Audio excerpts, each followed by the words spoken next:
benn waxtu ci télévision Futurs Médias dal leen ak jàmm ci xibaaru njolloor yi ci loolu yi ci gën a fës dinañ wax rek ci mbiru Guy Marius Sagna jamono ji ñu wax ak yéen mu ngi foofee ca palais de justice rek ci kanamu àttekat yi ñu fas ko yéen déglu ci li nga xamante ne moo waraloon taxawaayam gannaaw rek ba mu demee ca palais de la république nu ne nag da doon ñaxtu rek ngir raddu ci li jëmale yokkute bi ñu nemeeku ci wàllu électricité bi dinañ wax tamit ci benn projet de loi bu ñu fas yéene woote fii ci réew mi.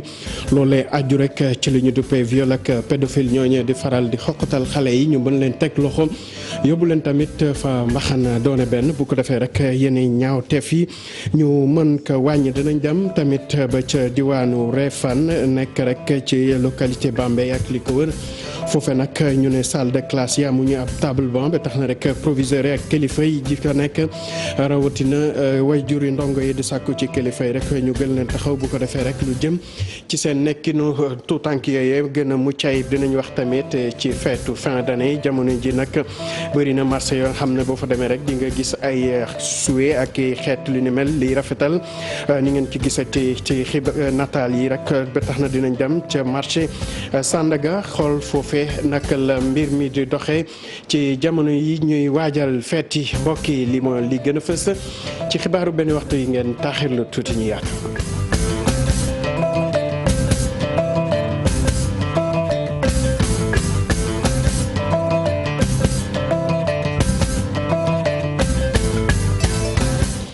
mbokk yi dal leen ak jàmm ci xibaar yi ñu door rek ak mbiru Guy Marius Sagna jamono ji ñuy wax ak yéen nag mu ngi foofee ca palais de justice bu Ndakaaru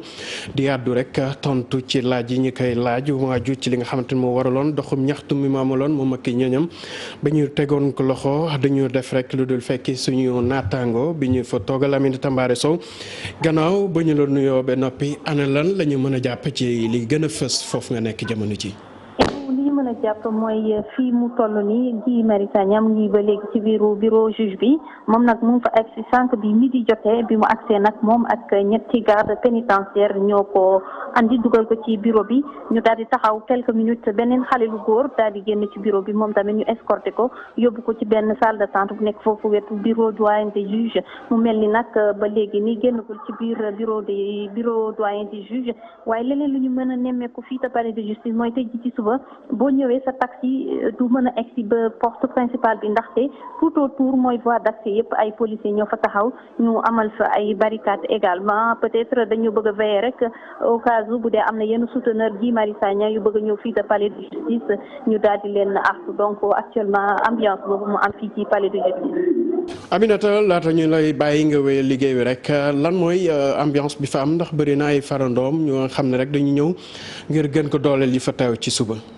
non doo leen gis parce que comme ni ma la ko waxee tout autour palais de justice bi nanguwuñu benn peut-être benn mouvement parce que policiers ñoo encadré lépp voie d'accès bu dee taxi nga jël boo ñëwee foofu lañ lay wax na nga taxaw wàcc donc actuellement gisuma fi benn foule du ñàkk ne peut-être bu dee sax am na ay souteneurs dañoo bokk ci ñi nga xam ne dañoo ñëw dox seen soxla rek mais nemmeeku ma benn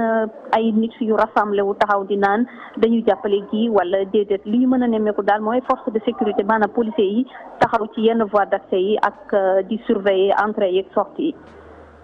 jërëjëf Aminata Mbaare Sow ñu bàyyi la nga wéyal sa liggéey ba ci kanam lu dal si fii ci studio wax rek ci li nga xam ne mooy benn attaque bu am ca diwaanu Ziguinchor ak li ko wër foofee nag ñu ne rek ba banda ande maanaam ay samba boy yore ay ngànnaay rek ñoo song dëkk bi ñuy wax Bafikang nekk ca commune bu Niassia ñu ne nag jot nañ fa jël nit ci nag yóbbu tamit lu toll ci ñeent fukki ganaar laata ñuy daw rek dugg ci biir frontière bi nekk foofu diggante Sénégal ak Guinée Bissau leen ne nag am na sax ay nit ñoo xam ne rek jot nañ leen teg loxo dina ci ñëwaat ni mu gën a yaatoo ak suñuy reporters yi ñu fa teewal dinañ wax tamit ci li nga xamante ne beneen attaque la bu am fële te Thiamène Pass toll ci 5 kilomètres digganteem ak Dara foofu tamit jot nañ fa yóbbu lu toll ci 1 million suñu xaalis ak ñeent fukki junni loolu nag nee nañ yóbbu nañ tamit li nga xam ne mooy ordinateur infirmier chef de poste ba malfaiteurs yi nag wala ñëwkat yi def ñaawteef yooyu jot nañ fa sonal ñenn seex laata ñuy daw rek ñu ne nag kilifa yi takk dere dinañ ci ubbi l'enquête ngir xam ana lan moo waral li ni mel wala sax ñan ñoo def yooyu lay ñaawteef leneen lu ñuy waxtaane rek bokk ci njàng mekk njàngale mi dem ba ca diwaanu Réfane ni ñu ko waxee ci xibaar yi foofee nag ñu ne nag seen l'école boobee amuñu ay banc amuñu tamit salle de classe yoo xam ne rek dina may ndongo yi ñu jàng ñi mu waree ba tax na rek seen proviseur boolook ñi nga xam ne rek ñooy wajjuru ndongo yi di sàkku ci kilifa yi ñu taxaw leen bu ko defee rek seen doom yooyee mën a jàng ci ay anam yu mucc ayib. Babacar Diouf moo ñu teewal ca diwaan ba àndoon ceek ndongo Ndiaye. lycée bi door a juddu am jafe-jafe yu bëri jëm ci wàllu table banc ak i salle de classe proviseur bi di woo askan wi ñu jàpp le lycée bi. li école de formation yi ñëw fii li université ñëw fii aubaine la pour ñoom tey jii c'est une chance pour ñoom ñu daal di mën a xam dès maintenant ni lan lañ bëgg a def ëllëg ci seen après seen jàng pour ñaax tuuti waa Réfane ñu xam ni ñoom it affaire école du état rek moo ko war a yor mais ñëpp ñoo si bokk. donc bu ñu mënee ñëw jàppale fii ñu tabax ay salle de classe manqué nañ ko 28 classes pédagogiques lañ am dañu obligé di cumuler ay classes pour mu wàññeeku sur les classes physiques ñu ngi nekk 14 rek. am na problème table banc yu fi nekk. mu mel ni woote bii ñi ñu ko jagleel dégg nañ ko association des parents d'élèves ne dinañ ci xar seen tànku tubéy. bu ñu ko diisoo ak moom muy lu rafet di suqali lycée bi di ko yokk di ko yemmali ca kanam bu ñu ko waxee su ci d'accord ñu ànd ak moom jëppal ko fas yéene nañu daal ànd ak moom te maa ngi woo waa Réfane ñëpp ñu ànd ak moom ak. élèves lycée bi nga xam ne moom ñoom lañ jagleeloon pour journée porte ouverte gën leen a xamle ak université yi barabu jàngukaay yi leen di xaar ñoom mel na ni pare nañ pour réussir ci seenam njàng. dañuy nekk élève te après le bac ou bien après le BFM ngay am ay problèmes yoo xamante ne nii xëy na lii nii bu si amee après boo obtenir sa bac wala nga obtenir sa BFM pour def formation doo si am benn problème. inspection d'académie bi nga xam ne ndaw li ko fa teewaloon moo di inspecteur de vie scolaire bi nee na lii di lycée bi dinañ ko jàppale fi mu nekk ni sax ay professeurs yu bëri envoyé nañ leen ci rek. Babacar Diouf ñu wax ci leneen rawatina li ñu duppee viol ak pédophilie muy xeetu xoqatal yi ñuy faral di teg ci xale yi rawatina xale yu jigéen yi loolu nag association bi ëmb rek juriste yi jigéen yi ñoo ko bëgg a jëlee ba tax na rek ñu ngi sàkku ñu criminaliser yooyu xeetu jëfin bu ko defee rek képp ku amoon yéene def li ni mel yoon mën a dal sa kaw ci loole nag ñu ngi sàkku tamit ci kilifa yi ñu taxaw leen biir ngir lépp lu ñu mën a mébét ñu mën ka matal. ñu teewlu ci liggéey bi Fatima Touré àndoon ceek Modou Diop. AGS di yuuxu scandale gannaaw bi nga xamee ni président de la république Macky Sall jëloon ndogal ni dina criminaliser li nga xam ni moo di viol waaye tamit pédophilie fii ci Sénégal mu mel ni nag bind nu projet de loi boobee baaxul bu ñu sukkandikoo ci kàddu waa AGS ñoom nag nee nañu xool nañ bu baax li nga xam ni moo di document bi waaye gisuñu lenn lu nga xam ni rek dafay jëmmal criminalisation viol ak pédophilie. mais nag bu ñu ñëwee ba projet de loi bi génn yàggul mois de novembre defe naa début novembre lañ ko génne ñun ñi nga xam ne dañuy liggéey si yoon itam ñu gëstu ko buñ ko gëstoo ba pare ndax bu ñu nee génn na ñun ñëpp kontaan parce que ñu ne président kat lu mu waxoon def nañ ko mais nag ñi nga xam ne ñoo bind texte bi ñoom ñoo deful seen liggéey ndax nag lu président wax yëpp nekku si viol bi kenn criminalisé ko. ñu jàpp ni ci bindunu projet de loi boobee dañ ci war a boole bépp mbootaayu jigéen. xam nga loo gis rek dañ koy waxtaane te comme bi ñu koy def woowuñu organisation yi nga xam ne loolu mooy seen métier ndax jigéen yi seen xam-xam màcc ci yoon ci réew mi ñu ngi ci biir association des femmes juristes waaye ñu ngi ci feneen ci association yëpp jigéen ñi même yi nga xam ne jànguñu yoon xam nañ li ñu bëgg ci mbir moomu. te noonee nag ñoom ñu jàpp ni parlementaires yi tey waruñu wote loi boobee ñoom sax dañoo jàpp ni bépp remarque boo xam ne rek def nañ ko ci document bi war nañ ko jël ndaxte doon na lu am solo. ñu ngi ñaan gouvernement bi ministre de la justice mu taxawalagum texte bi daan nañ ko def assemblée nationale. dañu bëgg daal ñu amender texte bi ñu seetaat ko gëstuwaat ko parlementaires yi dimbali ñu ba ñu dem commission des lois c'est bu boobaa président bi lu mu digtal nañ ko def. projet de loi bi nga xam ni dafay wax ci criminalisation viol waaye tamit pédophilie ñu teg ko ci table député yi ci weeru novembre bi ñu génn association juriste sénégalaise di xamale ni moom bëggul lenn lu dul rek ñu daal di jëmmal projet boobee waaye nag teg ci ay sanctions yu diis. Touré dañuy ndesedeek yeneen soxna yoo xam ne rek dañu bootu ci association bi ñuy duppee pour la promotion des femmes au Sénégal ñoom li ñu bëgg rek mooy lii di certificat médical moom ku ko soxla mën ko am te doo fay dërëm loole nag dañu gis ne rek dina yombal ba képp ku yëkkati ay ñaawteef ak li ni mel teg ko ci soxna yi mu gën a yombal rek li la yóbbu foofee ca tribunal ak loolu rek dina tax tamit képp ku amoon yéene def li ni mel nga xaw a ragal. Ibrahima Diame moo ñu teewal diwaanu Kaolack àndoon ceeg ci biir xeex bi muy xeex nag lii di métital bi ñuy def ci kaw jigéen yi waa APROES gis ne njëgu certificat médical mën na doon gàllankoor pour jële fii phénomène bi ni mel. jigéen ñi ñu si bëri ñi nga xam ne dañuy am métital yooyu dafa nekk ñoo xam ne dañu néew doole si wàllu koppar et que donc bu fekkee ne yow nit ki néew doole si wàllu am tax na ba buñ ko bundu xataalee mu dafa war a dem rek tëdd si néegam di jooy wala di xaar beneen métital dal ko ba keroog muy faatu ñu ne loolu warul ne. mbootaay mi lay yëngu ci àq ak yelleefu jigéen yi gis ne bu ñu demee ba jigéen bi ñu métital dootul am benn jafe-jafe ngir ñu defal ko certificat médical loolu dina tiital ñi leen di teg métit yooyu le mais dañ jàpp ne bu fekkee ne ki la ko def jàpp na ne kii kat su ma ko dóoree du doon ne ndax mën na jóg am ñu ko jàppale wala bu demee nguur gi am na lu mu fi teg te dina am fu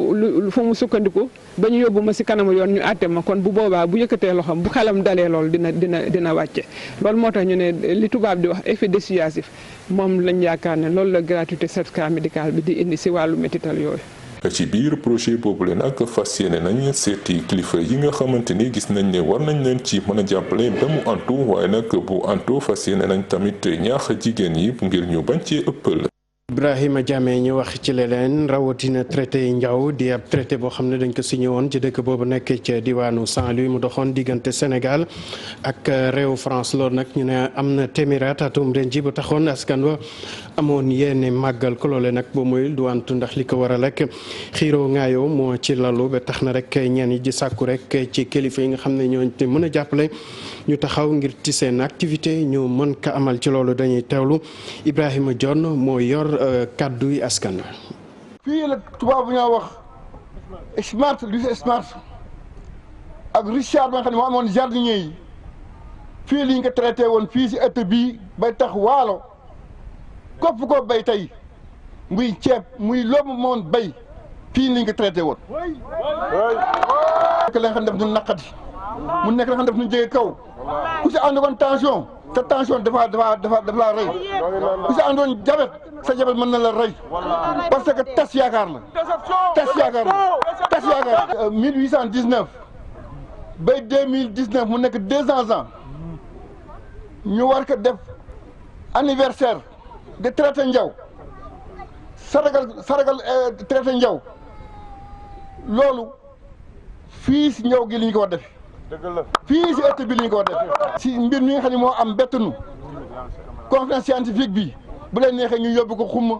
bu leen neexee ñu yóbbu ko ndombo bu leen neexee ñu yóbbu ko Bamako ñoom ñoo ko moom mais traité Ndiaw moom fii si Ndiaw lañu koy def si Ndiaw lañu koy def. tel ci wax ci bés bi nga xam ne moom lay jagle lépp lu aju ci wàllu langue arabe ñu ne at bu nekk dinañ ko màggal fii ci réew mi atum ren ji nag ñu sukkandiku li ci li ni mel ngir xool taxawaayu boobule kàllama ak ñi nga xam ne rek nees def ba ñu ci am ay diplôme ñu mën leen boole rek ci administration bu ko defee rek seen taxawaay ñu mën ko fësal bu baax a baax Maguette Soare Diallo àndoon na ceeg Pape Sangone Mbaye ngir fekkee seen ay yëngu-yëngu. arabe nekk na ab langue bu diplomatique ak bu économique fii ci Sénégal lu ëpp 1000 ans wa ngi nii ci biir réew mi ñu bëri am nañ ay lijaasa ci arabe waaye pour ñu am liggéey jafe-jafe la. ñu bëree bëri tey jàng nañ arabe am ci ay diplôme mais ba ñu koy jàng itam wàllu diine moo taxoon mais dem nañ léegi ba am nañ benn aspect boo xam ne bii tax na nit ñuy jàng arabe tey mu wàllu liggéey tey mais malgré bu ñu ñëwee tey da ngay gis na tey ñu ngi ci chômeur bu métti métti ci loolu nag du arabe rek ak yeneen langue yëpp la waaye kon taxul ñoom ñi dellu gannaaw donte na nag ñi jàng arab fii ci Sénégal bëri na ñi ngi am ay difficultés yu bëri bëri ndax nekkul langue boo xam ne bii bu yomb la waaye dañuy wax ne langue yëpp moo jafe. importance bi nekk ci langue arabe waral ñu koy màggal at bu nekk mu nekk ab occasion ngir ñu valoriser arabe. langue arabe dafa bokk ci langue internationale yi nga xam ne ONU daf ko reconnaître mu nekk langue boo xam ne bii langue civilisation la mais langue communication mais religion la en même temps ay établissement yu takku ñoo booloo ànd ndax am solo gi mu am solo ba tax na kon defe naa année yi ñëw sax dana gën a fës dana gën a yaatu ndax langue arabe yéen ñëpp xam ngeen ni fii ci Sénégal suñ mag ñi leen ci bind dafa bëri. ngir mën a dooleel arabe sax fii ci Sénégal Université Cheikh Anta Diop bu Dakar dafa daal di taxawal tànk benn projet ci àdduna bi yëpp lu ëpp 500 millions ci ay nit dañuy wax arabe fii ci Sénégal même bu fekkee ni sax ñu koy làkk bëriwul ñi si am ay diplôme ñoom at bu nekk day gën di yokk. ñu wax ci leneen rawatina ci wàllu koom koppar bi ñuy jagleel ñi nga xam ne ñooy collectivité locales yi wala territoriales yi rek ñu xayma ko lu toll ci ñeent fukki milliards ak ñett loole nag ñu ne war nañ ci mën a sukkandiku nguur suqali yooyu la gox ki yore kàddu yi ni mel nag ci docteur Adama Diouf gis na rek ne ci loole dina tax ñu jàppale ñi nga xamante ne ñooy communauté yi ngir seen nekkin gën a yomb daal dañ ciy teewlu ay kàddoom ci micro Oumar Ndiaye. budget d'équipement bi nga xam ne mooy programme d'investissement yi def yëpp réew mi teg na ci presque 5 milliards 22 milliards la woon daaw ren dem na 26 milliards 850 millions mooy li naan fonds de concours loolu la ko gars yi gën a xamee ci ngay war a tabax école tabax classe def poste de santé yi ak yu bëree bëri aménagement ak yooyu. ful na ko bu baax ndax daf ñu war a jàppale suñu projet de développement à la base ndax acte 3 de la décentralisation moo woote loolu te Macky Sall moo ko fi teg. donc dugal na ci loxoom ñu ko ci sant boo demee ci fonds de dotation de la décentralisation daaw presque 20 milliards la woon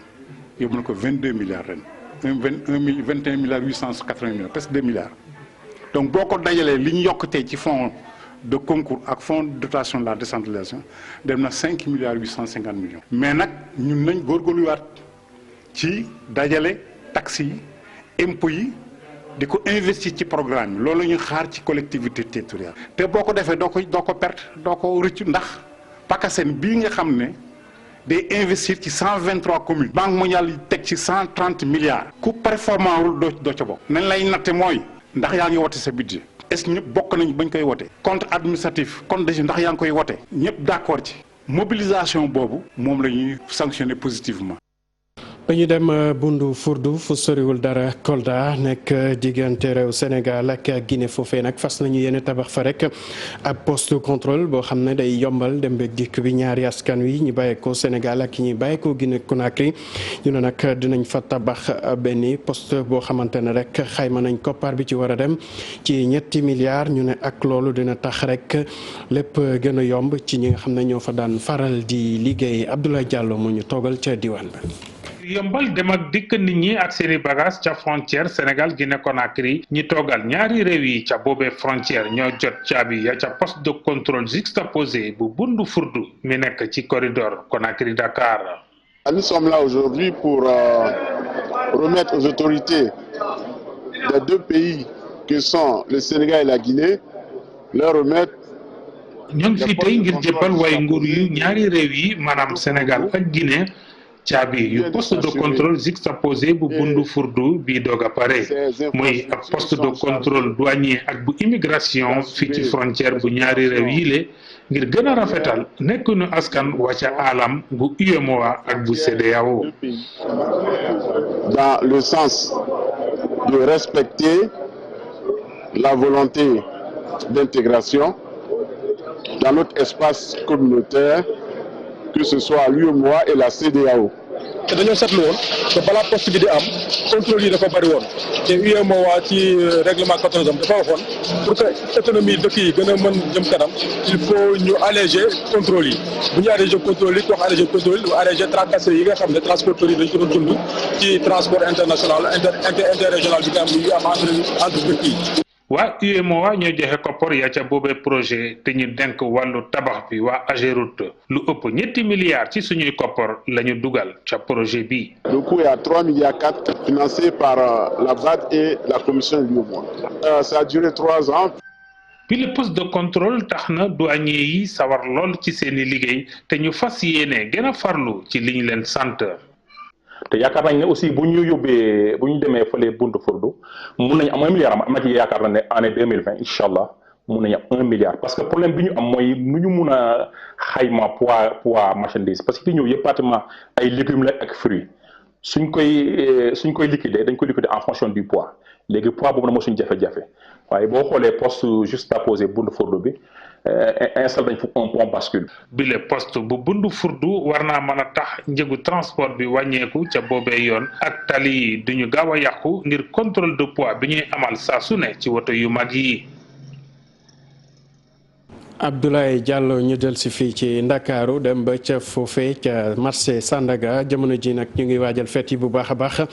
commerçant yi yore seeni marchandise di xaar ñi nga xam ne rek ñooy jaay jëndkat yi ñu ne nag jamono ji donte affaire yi doxul ni mu waree terewul nag ñu ngi fortaatu ba tax na rek ñu ngi def kem kattan ngir gën a woo ñooñee ñu ñëw jëndal seen doom yi ay jouet ci laata ñu yeexal ànd bi ci loole nag suñu équipe doxantu woon na fa Khadija Goro Maguette Soare Diallo ak Amadou Ba. Décembre nekk weeru fête ak ambiance ay sapin ay jeux de lumière ak ay jouets fees ci marché yi marchandise yooyu ku ko romb faw nga taxaw bu fekkee ni sax ci clients yi am na ñoo xam ni njëg li cher na si ñoom ñeneen ñi ñoom gisuñu loolu. waaw xaw na cher moom xaw na cher mais xam nga xale rek moom loo koy bégal lu mu cher da ngay jënd bon ça dépend am na 27000 25000 40000 yaa ba 80000 am na fi. cher na daal. ah cher na moom. waa préparé bébé bi ci Noël yi. mais mbaa affaire yi yomb na. waa c'est abordable vraiment tane na. tane na quand même te ñoom li ñuy jaay aussi dafa rafet. ci côté jaaykat yi ñoom jàpp nañ ni seeni affaire daaw la gënoon a baax waaye am yaakaar ni rek balaa féeti seeni produit dinañ jeex. sant yàlla quoi mais par rapport ak yeneen jamono yi pour l'instant moom gisuñu kenn. waaw mais xëy na bon nu ma xaw a sori la moo tax. mais nag ñu ngi sant yàlla waaw ñu ngi sant yàlla ñu ngi xaar daal client yi. non c'est pas cher fii moom dara seeru fii. waaw nit ku moom ak loo indi rek mën na la jaay ay jeux. je crois pas parce que fii moom milieu jaay la quoi bu ñu gisul client rek c'est parce que xaalis moo amul quoi parce que client yaa ngi ñoo di laajte mais xam nga dëkk bi daa dëgër daal la ñuy wax quoi. jëndkat yi gis ni njëg yi cher na lool yooyu la njëkk dafay varier diggante 20000 jàpp 45000. Maguette Soare Diallo ziara annuel Thierno Seydou Nourou Tall atum ren ji ñu jàpp ko ci ñaar fukki fan ak ñett jàpp ñaar fukki fan ak juróom-benn ci loolu nag amal na ci ab CRD foofee ca gouvernance bu Ndakaaru atum ren ji nag waxtaan nañ ci nees def ngir lépp lu aju ci wàllu kaaraange ndox ak courant mën a mat bu ko defee rek képp ku fa ñëw doo am benn jafe-jafe Alassane Fall la ñuy teewlu ci loolee micro Aminata Mbare Sow. événement bu mel nii bu amee. état na taxaw jàppale ñi koy organiser ba ñu sentir ni état bi seen état la loolu nag moo taxoon tey ñuy waxtaan bi ñu gisee point yi nga xam ni indi nañ ko muy point yu légitime lu wenn wàllu sécurité état moo ko yor donc ala kulli xaal bu rassemblement yu mag yi amee état am na nu mu war a taxawee engagement yu leer nañ la ñu jël ci turu police pour que élément yu doy ñu mobiliser ko jour boobu ak matériel bi mu war a àndal. ci wàllu santé it jël nañ ci ay décisions assurer couverture bi par le personnel de la région médicale ànd ci ak ñim ci war a àndal indi ay médicaments def assainissement gox bi wàllu ONAS ak wàllu mairie bi ak wàllu UCG pour lépp luy mbalit ñu jëlee ko fa. ensuite service d'hygiène defal ñu benn opération de désinfection bien avant kan yi di ñëw xam nga loolu pour wér-gu-yaramu nit ñi la bu ñu fa jógee événement yu mel nii ndox ak courant rek moo ko mën a yàq su amul moo tax waxtaan nañu ak ñi ñu war a waxtaanal muy SDE muy hydraulique muy SONES pour que ndox bi bañ a manqué. mu nekkoon Assane Sall di gouverneur bu Ndakaaru ñu wax ca wàllu tàggat yaram rawatina motocross loole nag ñu ne xëccoo bi ñu ci amaloon métti woon na lool ca cappaandaw ga nag Moussa Marzoni moo jël ndam li ci junior yi ki def Stéphane Won moo jël raay ci wàllu senior yi ñu ne nag loolu la yemoo nag ñetteelu journée bi ñu amaloon foofee ca diwaanu Diamniadio Cheikh Sadibou Diarra ñëwaat ci boobu la bés àndoon ceeg Amadou Ba. Moussa Marzoune ak Stéphane Wane firndeelaat nañu ne ñu mën ci championnat motocross bu Sénégal jamono ji ñoom ñoo raw si ñetteelu bés bi ñu amal ca Diamniadio ki njëkk ki bokk si junior yi moo raw si ñetti course yi amagum keneen ki di senior moo jël ñaari course yi mujj yi. semaine bi passée dañ ñëw fii entraînement ñaari yoon foog naa ni loolu moo baaxoon pour am benn préparation bu baax et ça nous a servi et puis gagné nañ course bi donc loolu moo ci gën a neex quoi. li ñu mën a xaar mooy tout mooy jox li ma mën rek et xool nu muy demee jëm a gagné et puis xool fu muy dem ci championnat bi quoi. Diamniadio ak circuit bu mel ni yi am si réew yi gën a xarañ si wàll wi dalal na kursam bu njëkk circuit bu bees boobu yokk na liggéey ñaar fukk ak ñaari naataangoo yi doon jongante. C'est un terrain qui est bien. terrain bu neex la am na ay montagne yu ndaw yu xam ne day tax moto yi di tëb bëri na virage tamit loolu daal moo nekk ci terrain mais bu baax la. Des accélérations. course bi neexoon na terrain bu bees la woon c'était un peu technique. mais bon on a réussi à gagner et puis neexoon na trop. ñeenteelu bésu championnat motocross bi ñu ngi ko jàpp ca Lac Rose juróom-ñeenti fan si weeru février bii di ñëw laata boobu Moussa Marzoune ak Stéphane Wane di yaakaar jël raw gàddu gi yokk nañ poñ yi ñu jiitoo yi topp si ñoom mu toll si juróom-ñeent ak fukk ak ñett. Cheikh Sadibou Diarra ñu yegg ci ponk bi mujj bi di li ci yéenekaay yi ak Mamadou Mohamed Ndiaye. fa courant bi bëgg a tàkk ci loxoy njiit réew mi neexul Macky Sall l'observateur nañu am na kenn ku bokk ci cabinet njiit réew mi ku leen xamal ne li gën a naqari Macky Sall ci coow li moo di li mu dégguli responsable yore énergie ci réew mi génn wax ak askan wi leeralal leen ngir dalal seenum xel Macky Sall jàpp na ne muy Pape Mademba Bitèye njiital Senelec di kilifaam Mouhamadou Mokhtar Cissé ministre énergie ñoom ñëpp seen taxawaay ci mbir mi dafa des ne bu ñu waxoon ak askan wi leeral leen li tax état bi dindi subvention bi mu doon def ci courant bi ba mu waral ñu yokk njëgu courant bi ba misir jekki la ji leer ci seen bopp kon askan wi duñu ñaxtu duñu xultu te it seeni dënn du jóg kii wax ak waa l'observateur ne leen donte directeur général bu Senelec di Pape Mademba Bitèye jéem na ko ba génne ay siifaram tekk terewul président gis ne yëf yi des na da ko waroon a jaral mu xotti ci tànku tubayam jaral ko lu nekk ñi koy xeex mu jaral leen lu nekk di collectif ñoo lànk ñoo bañ la Sénégal nee nañu bañatuñ ci dara ñoo ngi gën a taral di teengal di tampe ka tullee ka tëstës yi ngir dogalub yokku courant bi dellu fa mu jóge woon ba ñu déposé seen demande manifestation ca place Indépendance këyit wa ñu leen joxoon génne nañu ko bu nuppi génn ca dugg ci caayay préfet bu Ndakaaru yàq ko musiba ak mbelengaan collectif ñoo lànk ñoo bañ la Sénégal xamal nañu ne sol nañu seenu dàll dugg dëkk bi di daje ak di waxtaan ak syndicat yi ci réew mi ngir ñu ñëw ci seen daje mi ñu woote suba ci àjjuma ji ca place de l'Indépendance jàppale leen ci xeex bi Le Quotidien nañu syndicat yi wuy ji nañu leen coalition des confédérations syndicales des travailleurs du Sénégal di mbootaay gu dajalay syndicat yu ci mel ne CNTS CSA CNTS FC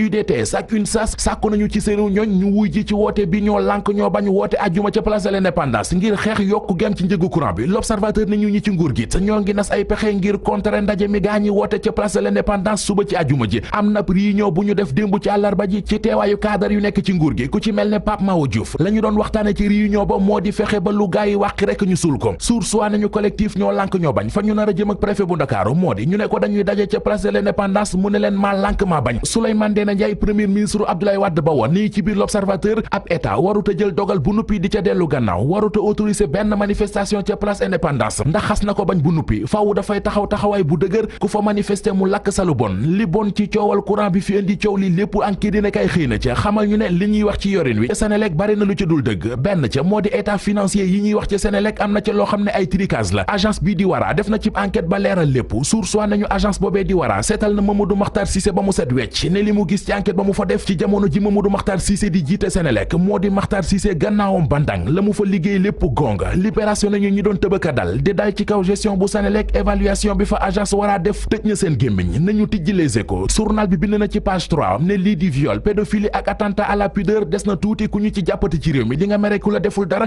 ndax dañu koy criminaliser président de la république signé na décret bi keroog ñaari fan ci weeru décembre ñu war a jël projet de loi bi nag yóbbul ko député yi ci assemblée nationale ñooy xool ndax dañu koy adopté am déet Sud Quotidien nañu waaye juriste yu jigéen yi ci réew mi li ñu bëggoon dëgg ci moomi li mbir amuñu ko démb ba ñuy conférence de presse fa la ñu ko waxee fa la ñu xam le ne loi bu bees beeg daane ci am daanaka wute ak daan yi fi nekkoon ndax loi bi dane su viol amee li fekk viol ba jéggiwul day ki ko def waree su ko tëj ngiiru dundam lu dund laat diggante Abdoulaye Wade ak Pape Samba Mboup Les Échos nee nañu ca la Karim Wade di dox ca la nekk jamono ji woo na Pape Samba Mboup téléphone ne ko dama laa bëgg a jubóole ak sama baay Abdoulaye Wade Pape Samba Mboup ne ko du ma ko bañ ndax juboo ak sa baay Abdoulaye Wade bokk na ci li ma gën a bëgg waaye du doon man rek ndax mënumaa dem di juboo jeeg sa baay Abdoulaye Wade di fi bàyyi Farba Senghor Omar Sarr ne ci Vox Populi li fekk Karim Wade génneewul loxom ci PDS parti bi du ma sa jàkk Omar Sarr nee na problème u PDS dëgg Karim Wade la mooy jur jàngi gouvernement bu Sénégal Les Échos nee nañu mooy Ndeye Tické Ndiaye Diop porte-parole gouvernement bi ndax ndaw si fatt na nit ñeeg fauti français yu muy def ne conseil des ministres bu ñu amal ci réew mi Ndeye Tické Ndiaye Diop yàqu ko ndax communiqué ba mu cey def fauti français yi neen la bi ci mujj journal bi nañu démb la bi ñu defee ndajem conseil des ministres ba nuppi Ndeye Tické Ndiaye Diop di def communiqué ba ne la ko yàlla nëbbu ndax yi fauti français da caa bind direction générale deful ca général ba bind inspecteur principal def ca principal ba Les Échos nañu porte-parole gouvernement bi di Ndeye Tické Ndiaye Diop fauti français yooyu mu dëkkee élève CM2 sax jomb na ko def. Mamadou Mouhamed Ndiaye cant ak ngërëm ñeen na la yéen tamit naka noonu ci teewlu beeg safo bi di leen ñaanal kenn lu jàmm di ko sàkku ci yéen jërë ngeen jëf.